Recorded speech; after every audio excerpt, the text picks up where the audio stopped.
Well, good morning, 7850, and we're very happy and honored to be part of your program today. And we're talking about Rotary for All, diversity, equity through club self-awareness, DEI through education and partnerships, and DEI through community service. We're going to share our expertise, not expertise, but experience, excuse me,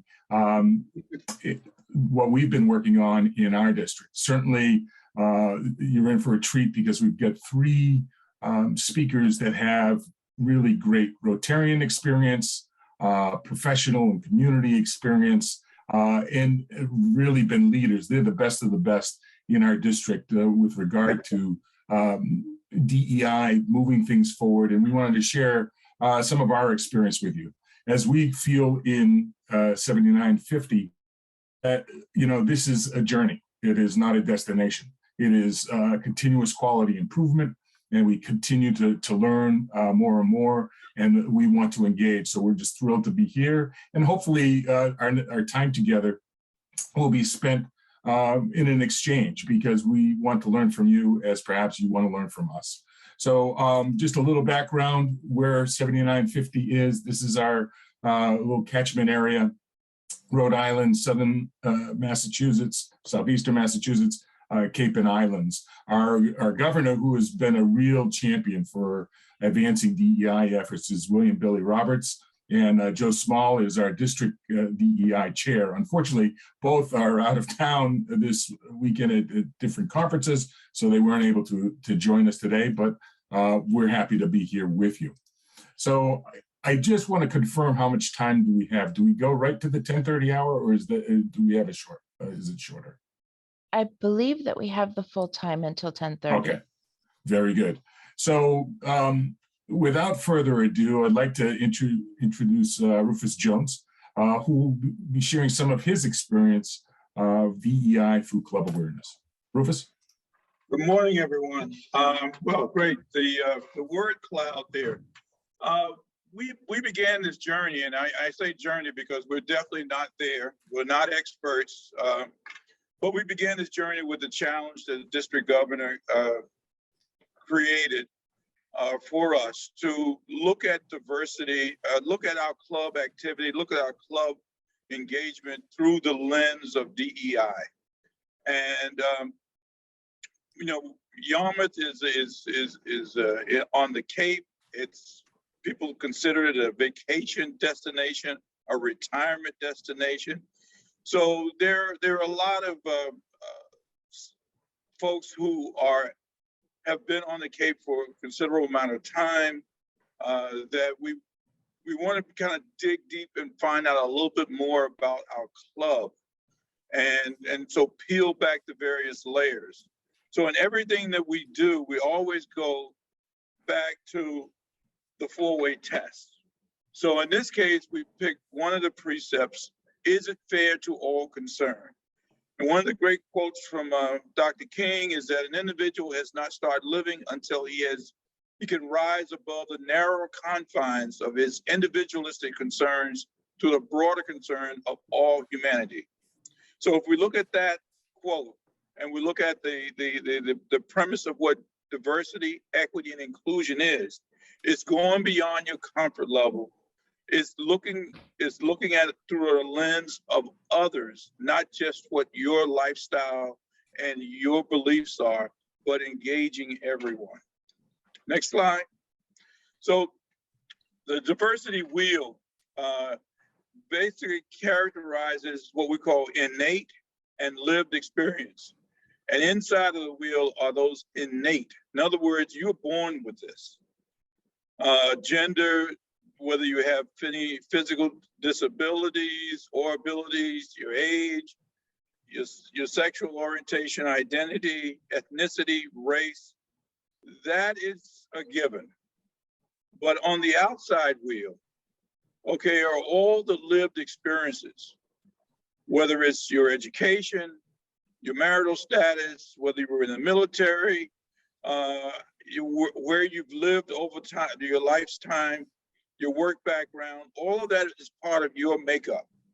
And so one of the things that we wanted to do was not only find out a profile of our club by looking at innate characteristics, but also lived experiences, so that we can see who we are as a club, and if are we as homogeneous as it may appear. Because, you know, there are folks that say, well, we don't have diversity because we're predominantly a white organization, or we're a white male organization. Well, when you peel back the layers, there's a lot of makeup to each of us that finds a lot of similarities and a lot of different experiences that we've had. And we want to be able to celebrate those. Next slide, please. So the challenge that the district governor gave us was we want to do things, we want to educate the club, we want to understand the needs of the club. We hope that it will also expand club membership.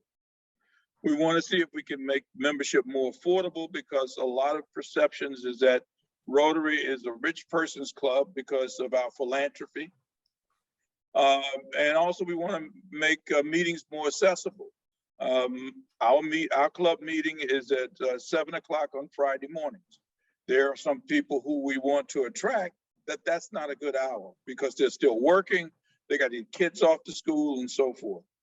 And so, you know, we've actually had some informational meetings to try to get some of our young professionals to consider Rotary. So we registered ourselves for the DEI challenge. We initiated an actionable plan for each benchmark. And one of the things that we wanted to do was create a volunteer list. I volunteered to lead, but I did not want to be the face of DEI because, first of all, I'm the only Black Rotarian that's active in the club. So I didn't want this to be a Black-white thing. I wanted to make sure that we had some representation of club leadership and club membership on the committee. And we now have a committee of 8 individuals. One is a past president. We have 2 individuals who are, and this is just by happenstance, by the people who volunteered. We have 2 individuals, a male and a female, that are in their 40s. We have a lesbian. We have a couple of Jewish members. So, and you have myself. So we have a lot of diversity, if you will, in terms of how we want to look within the club, in terms of peeling back the layers and getting an idea of what the club profile is all about. So I was very fortunate that those folks who stepped up and wanted to be a part of the club membership, that they represented what we actually are aiming for. So we created the committee, and we developed a DEI survey for the club. We use SurveyMonkey. We developed a series of questions that related to some of the questions were basically, you know, gender. How do you define yourself? And we included non-binary, transgender in the gender category, age groups, race, sexual orientation, level of education, what career, work background do you have? Do you have the military experience? So these are all that outer layer of that diversity wheel. Marital status, how long you've lived on Cape Cod, socioeconomic status, and also would you be interested in celebrating a multicultural day or multicultural events? And also one thing that we also wanted to know was, how often do you regularly interact with folks outside of your race during the course of during the course of the week or the month? And we had another little test we use is that we asked the folks, do they know what percentage of students of color that attend the regional high school in the towns that we serve, which is Yarmouth and Dennis? And reason for that is because Yarmouth and Dennis has a high percentage of service trade workers who have families. And so the high schools and the schools may not represent who we think we see as we travel around Cape Cod and our two communities. And most of the folks did not have an idea that 30% of the students that attend the Dennis Yarmouth High School were students of color. So we assigned committee members to lead an initiative from the that's the next step, is that we had the survey done. We communicated the results of the survey, and we stair-stepped it. We met with, as a committee, we documented what we found. We went to we met with the board, club board, and we shared that with them. And then we shared the results with membership, and then we made a presentation. That led to including a presentation by a DEI expert that basically worked with us to give us some tips and some best practices to engage others within the club to broaden our reach in terms of membership and also engaging the community. Okay. So one of the things that we want to do now is as you see in this progression discussion, is that we want to now move beyond our own individual profile and learning about who we are, and then take these steps to get more people involved with our activities through our what we call DEI moments. Okay, and DEI moments is basically a safe place where folks can share their enlightenment. I mean, we've had some tear-jerking testimonials about when folks became aware of when they stepped beyond their own comfort zone, or when they announced to others that they had a persuasion that was different from what people would accept. So the thing is that we want people to be comfortable in that space of sharing these moments, but also we want to now grow beyond our club and engage speakers and engage the community on DEI. And I'll probably take questions after we continue our progression of the discussion. So, sounds good. Unless anybody has any questions at this point, we could take one or two, but if not, we can move along. Thank you, Rufus. Appreciate that. Our next presenter is Wing Kai. He hails from the Bridgewaters in Massachusetts. Wing? Can everyone hear me? Thank you very much, Kyle. Yes. Yeah, Kyle was quite generous when he told all of you that we had lots of knowledge or expertise, or tried to or did a lot from our clubs. But we, as Rufus said, we are all in the journey together. So I'll just spend the next 10 minutes or so to explain what the Rotary Club of the Bridgewaters has been doing, and try to share our experiences. As Kyle said, our approach is to advance DEI through education and partnerships. So I think, as you can see from this slide, Bridgewater is located in the heart of southeastern Massachusetts. As you know, our district comprises southeastern Massachusetts, Cape Cod, and Rhode Island. So 3 representatives today represent each of the 3 main areas. In southeastern Massachusetts, on the other hand, is if you draw a triangle between Boston, Providence, and Cape Cod, we are right in the middle. So our club is called the Bridgewaters because it comprises the town of Bridgewater, the town of East Bridgewater, and the town of West Bridgewater. DEI committee, or the idea, was formed around 2019. In 2017 or 2018, there was a change of membership when we had more diverse club members. We had, the first Latino and African American, not the first, but new Latino and African American members who joined the club, and I myself, being an Asian American, also joined the club. And also, there were other club members who were very active in international service, who have done a lot of social justice work as well. So the club has always been supportive, but they were a little bit passive in doing some of the things that relating to being more inclusive. So there was this idea of forming this committee back in 2019, and then it became much more active during the pandemic when we were meeting on Zoom every week. So we had an opportunity to share ideas. So the goal of the committee is to provide educational programs in our regular club meetings. Just like other clubs, we meet once a week. We never stopped during the pandemic. We were meeting on Zoom almost every week and continue our work together. So we really use this approach of collaborations.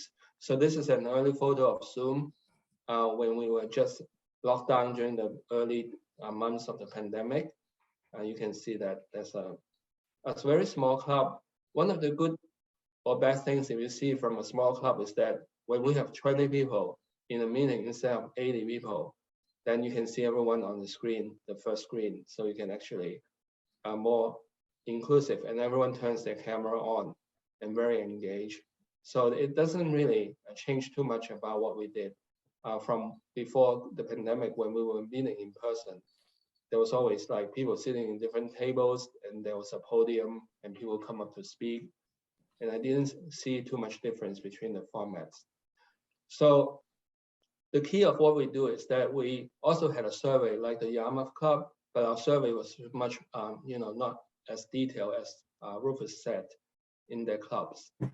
So we did a little bit of work, and we found out that half of the club had very little connection with DEI issues or people of different background, but the other half of the club were very much engaged with that. So we decided to about in 2021, beginning from 2021, to have regular DEI speakers, and usually on the third week of the month. So we have a fixed schedule. I think if you have a structure or institutionalize certain practices that help you to really build that into a part of the culture. So we say we're inclusive and welcoming. So we think about what are the inclusive issues and topics that we need to address in the society or in the world. So we bring in speakers and talk about that. So we don't look at DEI as just one expert or kind of particular diversity training expert.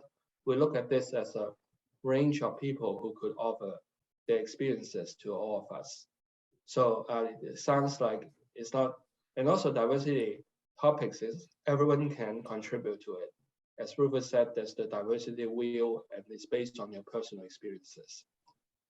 It's also important to not do it alone, because the Rotary Club is not the only local organizations that could, develop advanced changes. So it's important to have joint programs or joint activities and welcome the other community partners to support what we do. So we have these collaborations with community partners for local change. The last goal is to focus on what we call the peace initiatives through global engagement. And some people, we would draw a very clear distinction between domestic diversity and global diversity, but actually they're the two sides of the same coin. So you have global diversity in the local community, and your local community is also affected, by immigrants who came from all over the world, or also from global causes that Rotary International has been asking us to do. So I think it's really arbitrary to cut, too much of a distinction between the two. So other than these goals, so I'll give you some ideas about some of the topics we have covered in our regular club meetings. We have people from, the Rotarians Against Racism movement to come here to speak to us. We had local organizations that were committed to social justice. We had organizations in Bridgewater called the Bridgewater Communities for Civil Rights. that is an organization that did the stand out against, discrimination and racism. We had speakers who came here to talk about gender equality, and especially, both at home and abroad, including the organizations about, the treatment of girls in Afghanistan, which is an equity and diversity and inclusion issue. We put front and center the role of immigrants and refugees into our work, and we have been working, inviting refugee resettlement agencies, when Afghanistan became an issue in the summer, and more recently with Ukraine. We've done a lot of, groups that came in and talk about immigrant services. Especially in southeastern Massachusetts, we have a local Cape Verdean community that came here in the 19th century from Africa. Also, we have, in Massachusetts, there's a Latinx communities. So we have different speakers about that. We also have speakers about our people, the Wampanoag tribes in southeastern Massachusetts, Near Plymouth and Cape Cod. We close to a university where I work, so we tend to have a lot of international visitors, and these international visitors can give us a lot of diversity perspectives, not from very high-income countries. A lot of them are actually from impoverished countries. So we actually bring in a lot of diversity from more uncommon countries. So they're not all from England, Canada, or Italy, but they're from some Eastern European countries. They actually could bring in some diversity and help us understand the Ukraine situation. And also some countries like India and one of the most interesting group is we host the African Fellows in the university every summer. So 25 African professionals come to southeastern Massachusetts, and they had interacted with the club. So the humanitarian aid groups, we work with them a lot. And also we also invited the local and global peace initiatives. We're doing that. So this is a picture of the African Fellows in 2018. They were, when we were in person back then, we met over breakfast, and we could not accommodate all 25 of them, but quite a few of them attended. We always really allocate part of our funding to shelter box. We were, awarded the Silver Hero Award, recognized for our dedication to shelter box and global causes. We do work in the local communities, and we work with a local organization in southeastern Massachusetts and the Cape Verdean community. And there's an alliance of different churches and community organizations. So we went into the parking lot and deliver our mass to them at that time, because they, at that time, that's back in 2020. So in terms of collaborations with local organizations, I'll just give you a few examples. So Bridgewaters is the home of Bridgewater State University, a local regional university, and where I work. And also our club president is here, Mike Krisanik. He used to also was a professor there. We work with the Bridgewater, and especially in our City of Peace initiative.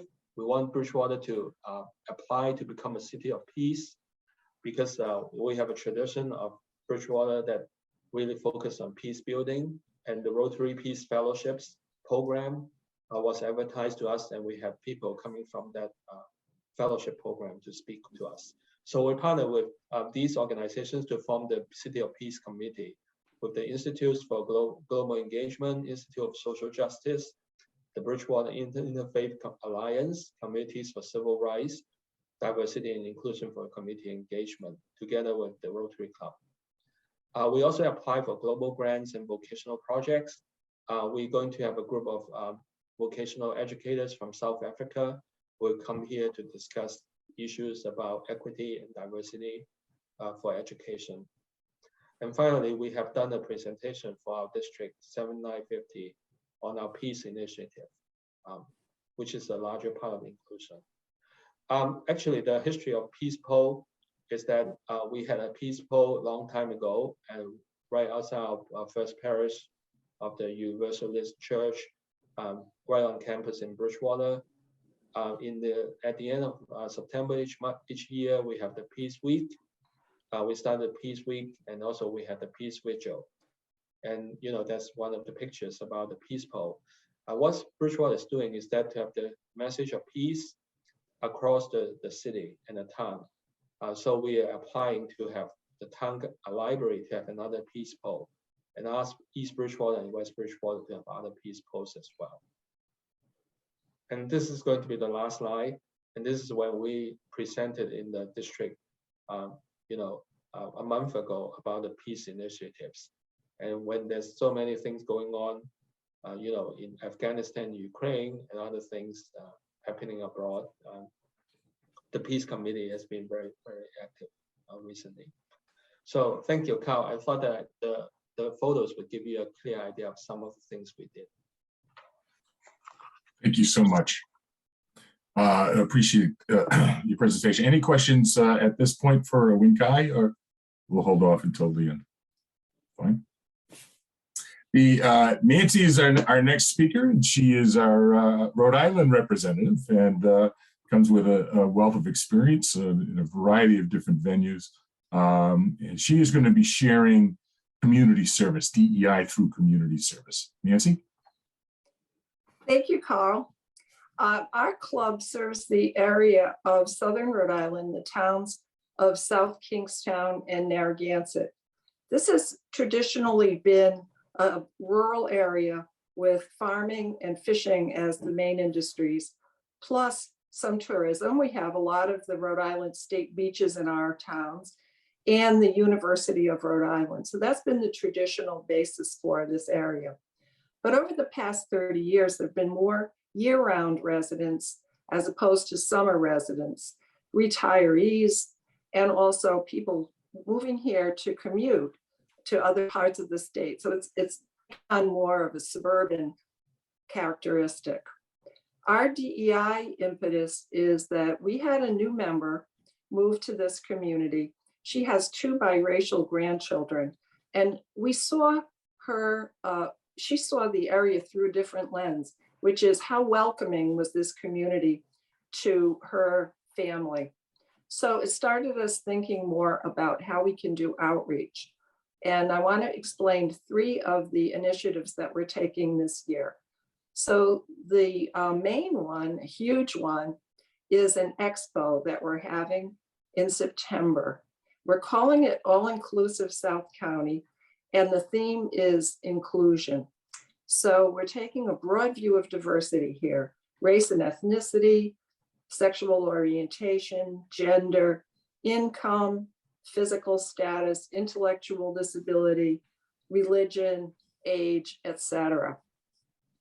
This is an expo for businesses, nonprofit organizations, schools, churches, youth groups, arts groups. We want everybody to feel that they can be part of this.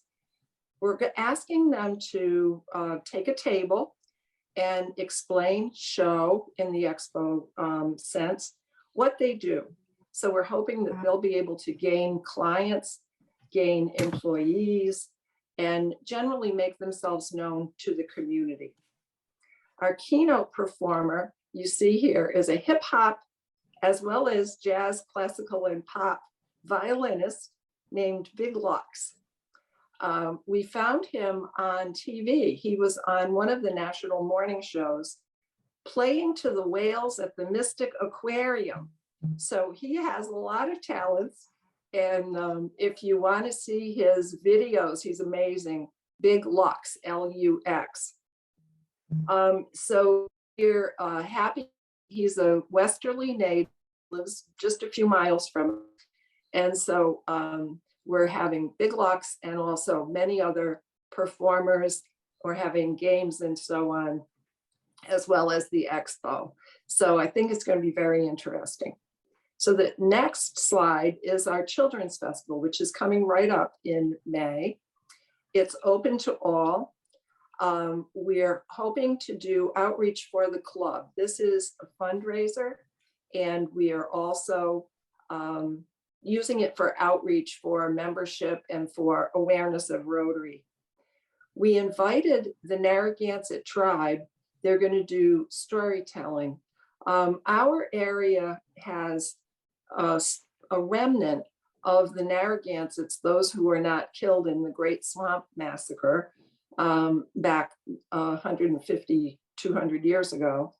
And the people that you see on the right are connected to the tribe, and they are entrepreneurs who have established a community garden where they marry the traditional ways of farming with more contemporary scientific farming. So it's very interesting. And some of them also do dance, storytelling, and so on. So we're hoping that we will bring a big cross-section of the community to this fair and also have a diversity theme. And then the last initiative that we're taking is a partnership with the YMCA. We're doing reading to children.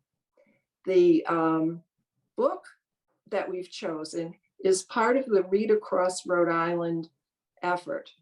And there are two books that they chose for Read Across Rhode Island. One is more advanced, and it's for young adults, but we chose the picture book, We Are Water Protectors. It has a theme of the environment and also of Native understanding of protection of the environment. So it's about a group of Native children who band together to stop environmental degradation in their area. We're going to read the book to them. We're going to swim, and then we're going to serve pizza, and then everybody gets a book to take home. And this partnership with the Y has helped, again, for outreach for the club, helped us to broaden our base of people who know about the Y. And you can see on the right here, this woman is the aquatic director of the Y, and she came and spoke to one of our meetings. So we're hoping that we can recruit Y staff as well as maybe some other community members through this effort. So the last slide is my contact information. And if you have any questions or comments or want to know more about any of our efforts, please feel free to contact me. Thank you, Carl. Thank you, Nancy. I appreciate that. Now we've kind of put a lot of information out there in terms of some of the things that we're doing. Didn't know if you had any questions about that, but if not, I guess it's time for us to ask you questions. What is 7850 doing about DEI? How are folks responding? I encourage everybody to kind of take their mutes off and just kind of jump in with a conversation.